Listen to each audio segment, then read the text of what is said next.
Wow, it's been such a journey. I've been reviewing all the Scream movies leading up to Scream 7, which I got to see a day early, which is just super heartfelt to me. I got an exclusive poster, which let me show you guys real quick. Here is my poster. It is so beautiful. I thought it was going to be like just some like small little kind of like cardboard little postcard type of thing, but no, this is a full-on poster, and it is my favorite poster that came out of the movie. So I'm just so grateful that I got to go to the early screening like fan event that they had at Cinemark. The opening scene is the couple staying at the Airbnb, which was Schumacher's house and then Amber's house, but it's completely sabified. There's like a robotic ghost face, which ends up being the actual ghost face that switches places with it, which is a pretty iconic moment. The couple is a pretty interesting couple for just being like a short amount of time that they're on the screen. You kind of start to like root for them as a couple, and you see that he's into it, she's not. She doesn't really want to be there, but she loves him, so she's trying to play into it. He ends up tricking her and pretending to be Ghostface, and the deaths in the opening scene were actually really iconic. The boyfriend gets stabbed like right through the head, which is a little goofy, but it looked really good. The effects were amazing. And then it's Ghostface versus the girlfriend. She puts on a pretty good fight, not gonna lie. Like, she beats him over the head with a few different things. She runs up the stairs. He drags her. He gets her by her hair, which was pretty kind of brutal. And then she knocks him over the railing, and she's holding onto the chandelier like we see in the trailer. And then she ends up falling on Ghostface, but instead of the title card happening there, Ghostface throws her off, rolls over. She's still alive, and he goes and grabs gasoline and lights the whole house on fire, and then her. And then it ends with Ghostface walking out, and then the Scream 7 credits rolling. But it's pretty iconic. It looks like this first Scream logo. And then it goes into the new Scream 7 logo, which I thought was just a really interesting kind of way of blending the old with the new. We end up going to Pine Grove, Indiana, where Sydney and her daughter Tatum, which is, yes, named after Tatum from the original movie, where they're living. Her husband Mark is there. Their two younger daughters are off with the grandparents. They live kind of a pretty happy life. Sydney and Tatum kind of have a tough mother-daughter relationship because she knows about her mom's past, but she refuses to talk about it because we have to remember, in this world, the Stab franchise is a thing. Sydney is an icon. She's true crime meets horror movie, and it's just kind of a really interesting mix. But Tatum wants to learn more about it. Sydney doesn't want to open up and is a little strict. So we get to learn more about their dynamic. Tatum has some friends. I can't remember their names, but yeah, she has some friends that are kind of interesting. We don't know too much about them, and we don't really get to know much because they all end up, getting off by Ghostface. But we learn just enough to actually kind of feel like we're in this actual, Pine Grove, Indiana / their actual lives, and not just a script for a show. McKenna Grace's character has one of the most iconic death scenes in the film. They're all in the school play, which is also an homage to Sydney in Scream 2, because she was in a play in her college years. Anyways, she plays like some sort of fairy, and she's on this like contraption thing. And the theater teacher says that they need to practice more, so they stay after school, they're practicing. And Ghostface ends up getting the operator who's operating her going up and down. He takes over it, and it's very like kind of an homage to Nightmare on Elm Street when the one character is flying all around the room by Freddy Krueger. So I thought that was interesting because McKenna Grace's character is running into like, she's getting flown into everything, and then Ghostface appears out of nowhere in like a most epic shot.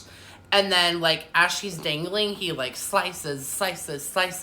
And then finally at the end, he goes from here all the way down, and it's like an Olivia scene from Scream 4, where all the organs are out. It was pretty gruesome. Like I was trying to eat, and like as they all fell out, I was like, oh my gosh, and everyone kind of laughed at me in the theater. I had a very good theater experience. I just want to say that as well. So many really cool people were in the theater, which I thought was cool. As Sydney, Mark, and Tatum are packing their bags to get out of town because they're just, they're not going to deal with this, Ghostface is in the attic, which is kind of confusing because the cops said they looked everywhere, but, They didn't. He was in the attic. He comes down, and it's a very tension-filled scene where Mark and Sydney go around the corner, and they see that Tatum is held by knife point by Ghostface, which was just high tension, everything I wanted a Scream movie. And then Ghostface runs out and then gets hit by a car, and it was very sudden, super epic, and then it was no one else other than Gale Weathers. Gale Weathers is in town, you know, covering the story, of course. So it was just an epic intro. And then Mindy and Chad get out of the car. They work for Gale now, which is kind of an interesting way to incorporate them. I wish we got a mention of Sam and Tara, but unfortunately we didn't. And before I forget, this is Gale's best version of her, in my opinion.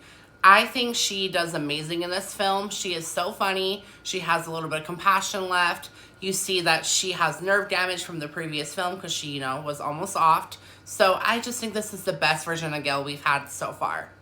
Early on, Sydney gets a phone call from Stu, but unfortunately, and this is a spoiler, it's AI. All the ghost faces from the past that Sydney, you know, has a connection with come back, and yeah, but they're AI, which I knew all the other ones were going to be AI, and also Dewey came back as AI to taunt her. But I was really hoping that Stu would be alive, but unfortunately he's not. He's AI, and throughout the movie he's mainly taunting Sydney. I do want to also point out that Isabel May did amazing as Tatum.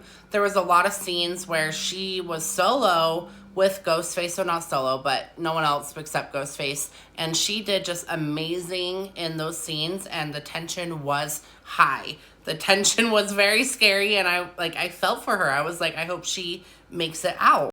In the end, Ghostface ended up being, okay, drum roll everyone. It ended up being Jessica, Sydney's neighbor, which she ended up killing her own son, which is pretty brutal. And then the worker that was at Fallbrook Hospital. She was the one at Fallbrook Hospital, from my knowledge, and they pretended like it was Stu trying to trick Sydney into it, but their motive falls flat, and let me get into my reasonings why I just kind of don't vibe with them being Ghostface or the motive. Yeah, I think she could have had a better motive, whether she was Stu Macher's sister and using AI, or just kind of if they built more of like a relationship between her and Sydney, where Sydney was more vulnerable, but their relationship seemed very surface level. So it just didn't feel like it really mattered when she was revealed. I will say Sydney went absolutely kind of crazy, but in a good way, on Jessica's character. She stabbed her so many times, and she was just not holding back this time, where Sydney usually holds back a little bit unless she has to absolutely do it. I do like that Scream 4 gets a little bit of a reference, because they reference Sydney's book that she wrote in that movie, Out of Darkness, which Jessica uses in a bad way to motivate herself, you know, to off her ex-husband who was abusive. It had a typical ending for a Scream film where most of the main cast does survive. All the legacy characters did survive, which some people hate that, some people love it. In the end, I give the film a 7 or an 8. I need to go see it again, which I'm going to go see it again on Saturday. There's so much that I love about this film. Way more that I love about this film than I don't. But I'll be honest, the reveal was lackluster. These last 2 have just not had a good reveal to me. So I just hope eventually we get a better reveal. And I was expecting a cliffhanger ending, but we didn't get that either.